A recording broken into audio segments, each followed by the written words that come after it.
Good day, Mom. My name is Princess Alexena Faith B. Sangulian, taking up Bachelor in Secondary Education, major in Social Studies.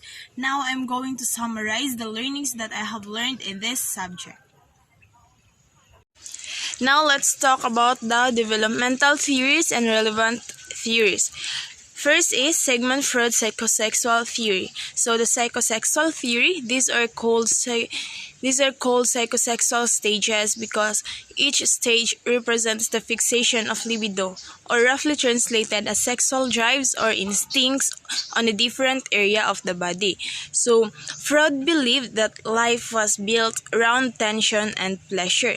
So the three components and personality adjustments. The ID, which exists from birth and is most prominent in the newborn baby, is the subconscious part. So next is the ego is the rational conscious part, and it begins to emerge later in infancy and helps the child relate to the realities of the environment and the constraints imposed by others. So without losing a healthy concept of self, the superego, can be thought of as something like the conscience. So next is the role of conflict. So each of the psychosexual stages is associated with a particular conflict that must be resolved before the individual can successfully advance to the next stage. So the resolution of each of these conflicts requires the expenditure of sexual energy, and the more energy that is expended at a particular stage, so the more the important characteristics of that stage remain with the individual as he or she matures psychologically. Next is frustration or overindulgence and fixation. Some people do not seem to be able to leave one stage and proceed onto the next. Both frustration and overindulgence, or any combination of the two, may lead with psychoanalysts can fixation at a particular psychosexual stage. So the fixation refers to the theoretical notion that a portion of the individual's libido has been permanently invested in a particular stage of his development. So the psychosexual stage of development. Let's proceed to the oral stage, or which is the 0 to 1 year old. In the first stage of personality development, the libido is centered in a baby's mouth. Next is anal stage, age of 1 to 3. The libido now becomes focused on the anus, and the child derives great pleasure from defecating.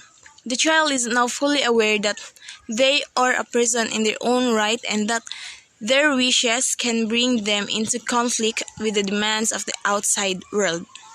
Or it says that their ego has developed.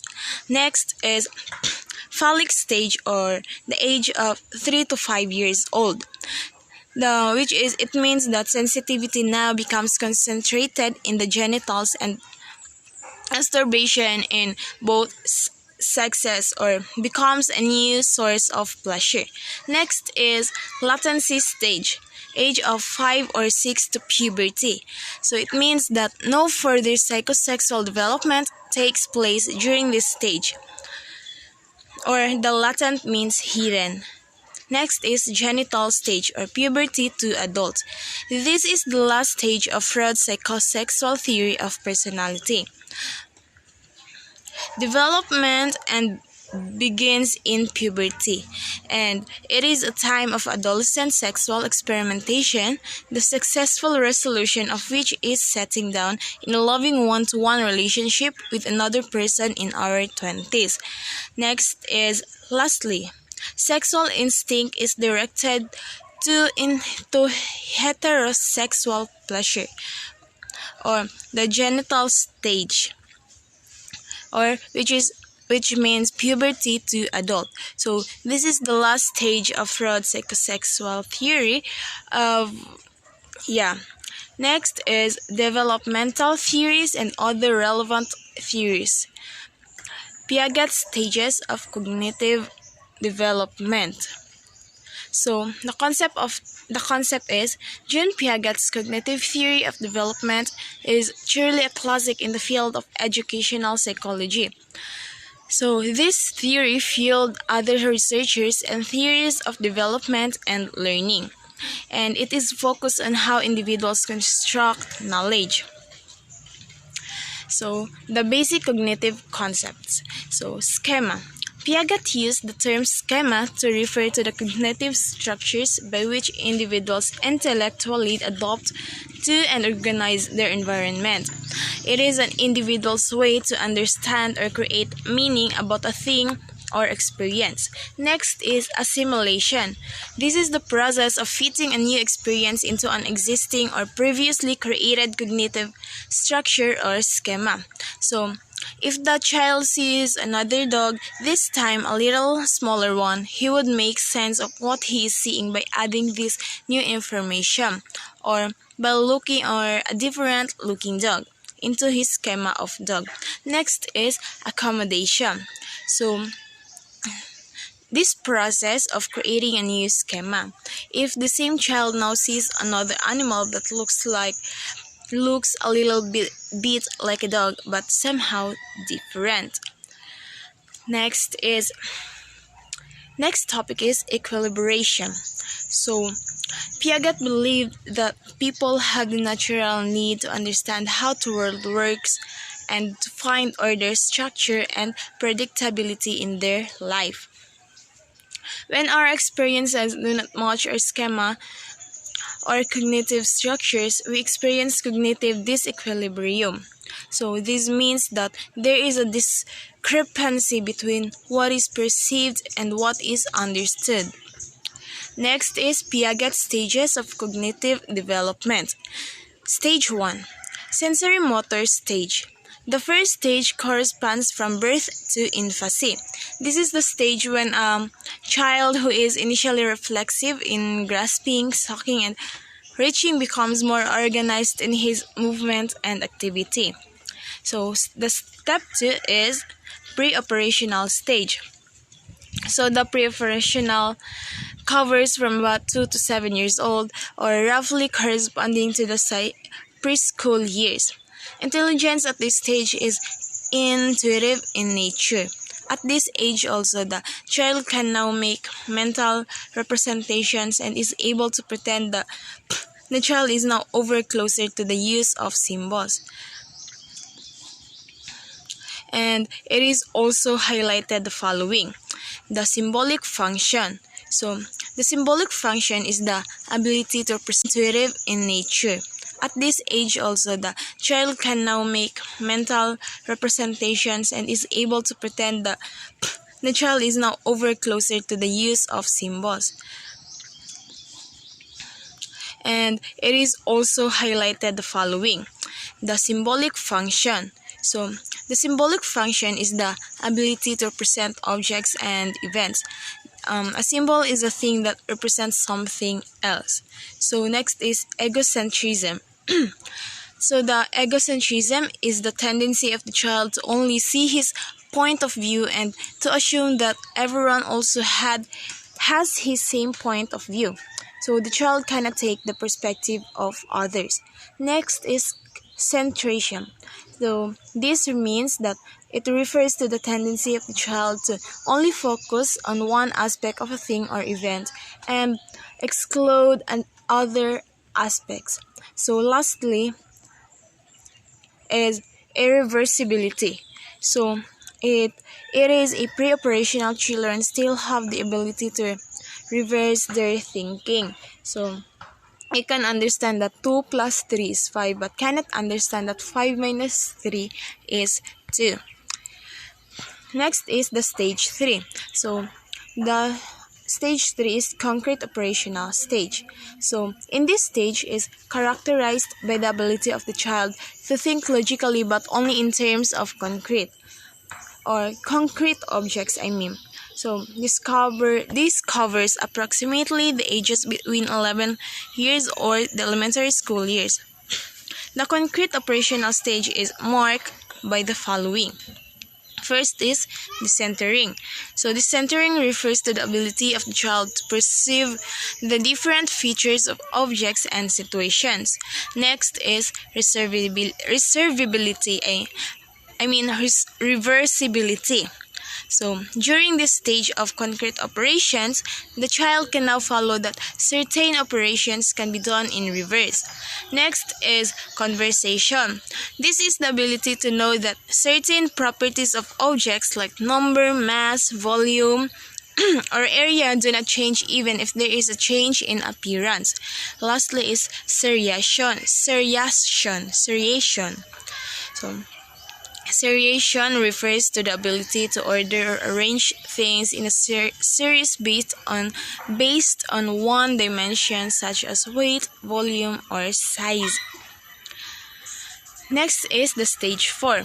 So, formal operational stage. In the final stage of formal operations covering ages between 12 and 15 years, thinking becomes more logical. They can now solve abstract problems and can hypothesize. This stage is characterized by the following. So, first is hypothetical reasoning. So, this hypothetical reasoning is the ability to come up with different hypotheses about a problem and to gather and weigh data in order to make a final decision or judgment. So, this can be done in the absence of concrete objects. Next is the analogical reasoning. This is the ability to perceive the relationship in one instance and then use that relationship to narrow down possible answers in another similar situation or problem. The next is deductive reasoning. So, deductive reasoning is the ability to think logically by applying a general rule to a particular instance or situation. So, despite all the arguments surrounding Erickson's theory and the useful amendments that have been made to it, it is still widely used, sometimes with one or more of these amendments as a framework for the study of human development. So next is the Unit 2, Development Theories and Other Relevant Theories. So, this is Erickson's psychosocial theory of development. So, psychosocial theory of development. So, Erickson was a German-born analyst who learned not only from Freud's work, but also from his study of Sioux and Ute Indians in the United States, where he spent much of his adult life as a teacher and clinical practitioner. So, Erickson described the following 8 stages. So, first is the trust versus mistrust. From birth to 12 months, the infant forms a loving, trusting relationship with the caregiver, which in turn forms the foundation for the expectation of the world as a secure and pleasant place to live. Second is autonomy versus shame, age of 1 to 3. So, inside of this autonomy versus shame is the infants and toddlers begin to explore the world and assert their independence. The unsuccessful resolution of this stage may lead to feelings of shame and self-doubt. Number 3 is initiative versus guilt, age of 3 to 6. So, the inside of this stage is the preschooler needs to rely on active, purposeful behavior more and more as the environment presents new challenges and demands more responsibility. So, fourth is the industry versus inferiority, age of 6 to 12. So, the school-age child must learn to deal with demands to learn a wide range of new skills, including the task of formal schooling. So, the fifth is identity versus role confusion. So, the age of 12 to 18. So inside of this stage is the primary task at this developmental stage is the formation of a sense of personal identity with regard to such things as opinions, sexual roles, and occupation. So next is the intimacy versus the isolation. So it is they are the young adulthood. So at this stage, individuals face the task of forming intimate relationships with others. So the seven is generativity, means versus stagnation or the middle adulthood. So the focus of this stage is on parenting. By generating Erickson means helping the next generation to develop and lead useful lives. Lastly is the integrity versus despair or the late adulthood.